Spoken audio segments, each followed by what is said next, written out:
Hello అండి. పప్పు ఇలా ఉడికిపోయింది. పప్పు మెత్తగా మెదుక్కున్నాను అనమాట. పప్పు గుత్తితో పప్పు మెతుక్కున్నాను. ఇప్పుడు పోపు పెట్టడం అనమాట. పోపు పెడితే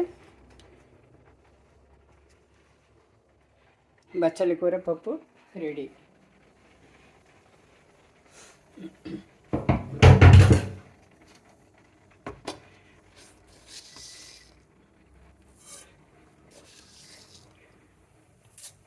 బచ్చలి కూరని పప్పు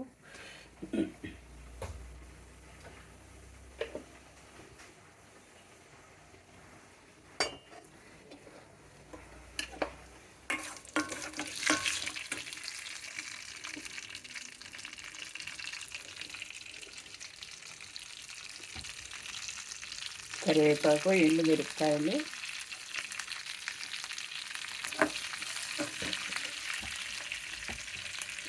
ఉల్లిపాయలండి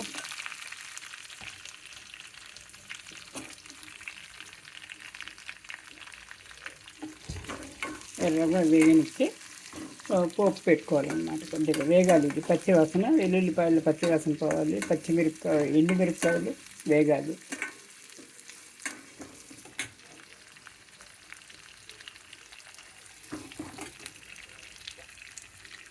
తర్వాత పప్పు ఇందులో వేసుకుంటున్నాను.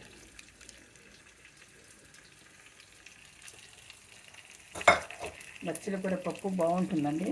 మీరు చేశారా? చేస్తే ఎలా ఉంటుందో రాయండి. కానీ ఇది హెల్త్ వైస్గా ఆరోగ్యపరంగా చాలా మంచిదండి. ఇది తోటకూర తర్వాత, పాలకూర తర్వాత బచ్చలి కూర చాలా మంచిది అన్నమాట. దేవుల్లో ఉండే జిగట దీన్ని ఇన్ఫెక్షన్లు అట్లా చిన్న ప్రేవులకు వచ్చిన ఇన్ఫెక్షన్లు వాటిని తగ్గిస్తుందండి ఇది బచ్చలి కూర. మజ్జిగ చారులో కూడా మజ్జిగ చారు కూడా చేసుకొని ఇది బచ్చలి కూర వేయించుకొని కలుపుకోవచ్చు అనమాట. అది కూడా బాగుంటుంది.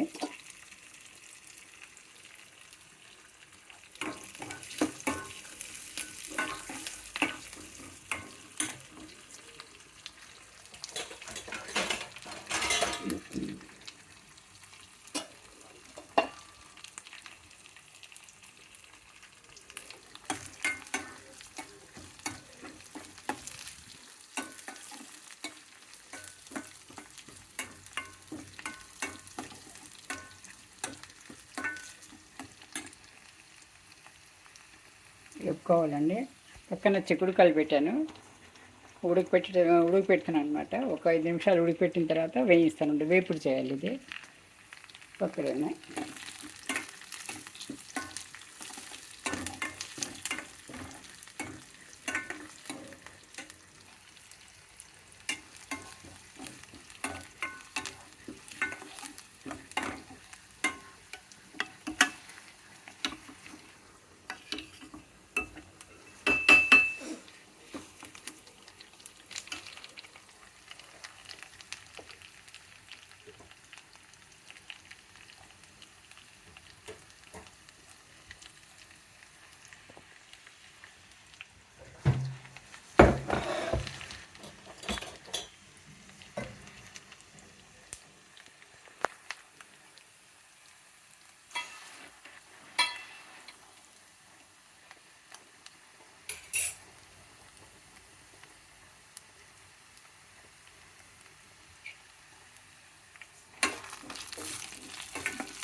పప్పుకు 2 విజిల్ చాలండి. 2 విజిల్లోనే బాగా మెత్తగా విరిగిపోతుందంట పప్పు. అన్నీ వేయించుకొని వేసుకున్నామంటే తొందరగా వేగిపోతుంది.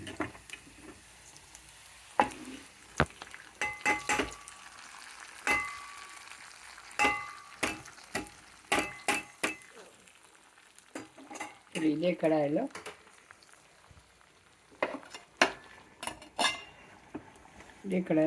నూనె వేసుకొని వేపుడు చేసుకుంటానండి.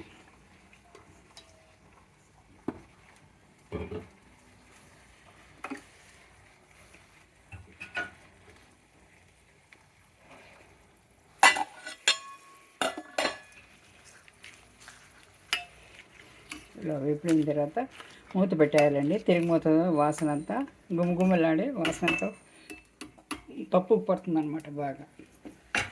ఇది మూసి పెట్టేస్తాను. ఈ పోపు తెలుసులండి ఇది. దీనికి ఈ రకమైన పోపు అనమాట, పప్పులు కలిసిన పోపు ఇది. ఇలా ఉంటుంది కదా. దానికైతే ఒట్టి ఆవాలు ఈ జీలకర్ర, దీనికైతే పప్పులు కలిపింది పోపు అనమాట. కాయగా చిక్కుడుకాయకి వేపుడు కాబట్టి దీనికి ఈ పోపు ఉంది.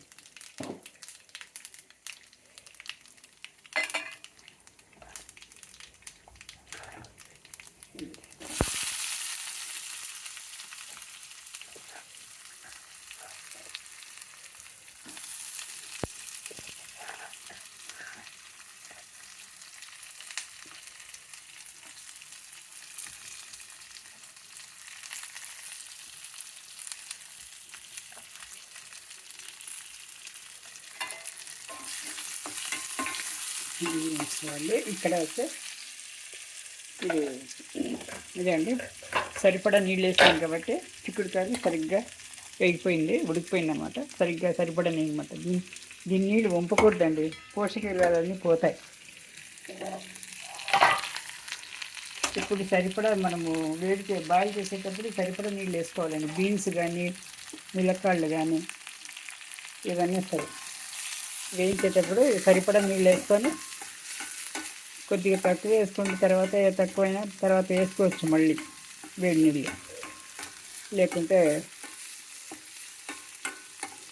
ఆ నీళ్ళు వేస్ట్ పడేయకూడదండి. ఆ నీళ్ళంతా వంపేయకూడదు బయట, మనకు దీంట్లోనే ఇది అయిపోవాలండి.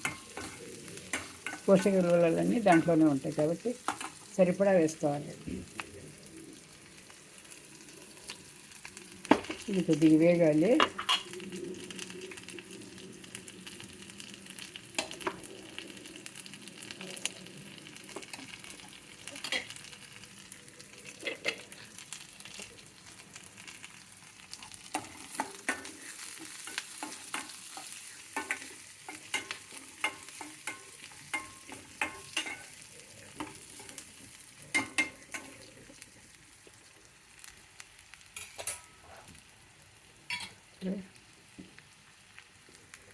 ఇదిలో విడిచిపెట్టినాను కదండి, కొద్దిగా వేగాలండి.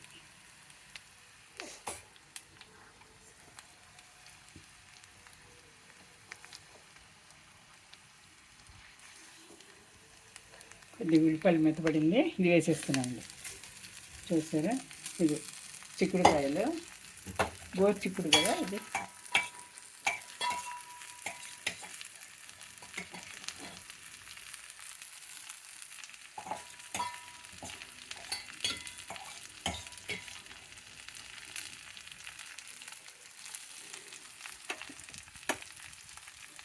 ఇందులో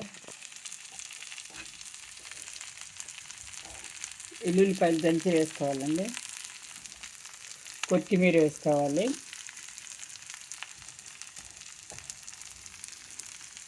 ఇప్పుడు కారం వేసుకోవాలండి.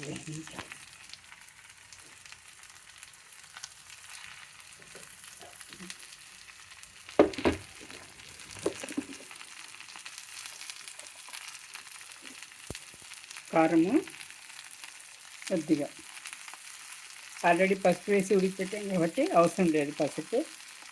కొద్దిగా ధనియాల పొడి, కొద్దిగా ఇంతే చాలు.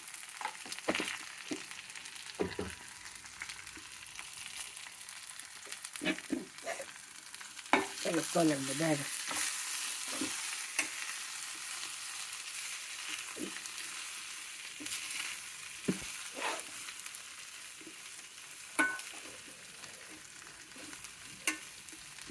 కొద్దిగా సిమ్లో వేగనివ్వాలి. 2 నిమిషాలు వేగిన తర్వాత మనం పప్పుల పొడిగా ఏదన్నా ఉంటే పొడి వేసుకోవచ్చండి, లేకపోతే కొబ్బరి కూడా వేసుకోవచ్చు. ఎండు కొబ్బరి కానీ, నేను ఎండు కొబ్బరి వేస్తాను పొడి చివరిలో, ఇప్పుడే కాదు. ఇది వేగాలండి. ఇది మూత పెడతాను. ఇది మూత పెడితే కొద్దిగా వేగుతుంది అన్నమాట. ఇదండి అయిపోయింది. ఇది గోరుచిక్కుడు తాళింపు అయిపోయింది. ఇది వేపుడు. ఇది వచ్చింది పప్పు, బచ్చల కూర పప్పు రెడీ అయిపోయింది. ఈరోజు లంచ్ అనమాట మాది. పప్పు అయింది, ఇది తాళింపు అయింది, పెరుగు, ఫ్రూట్గా ఇదండి, అది బొప్పాయి, తర్వాత 2 చేపలు ఉన్నాయి, అవి వేయించేస్తానండి. తోడుగా తినేవాళ్ళు తింటారనమాట చేప వేపుడు. Thank you for watching. ఇదేనండి ఈరోజు మా lunch. Thank you for watching.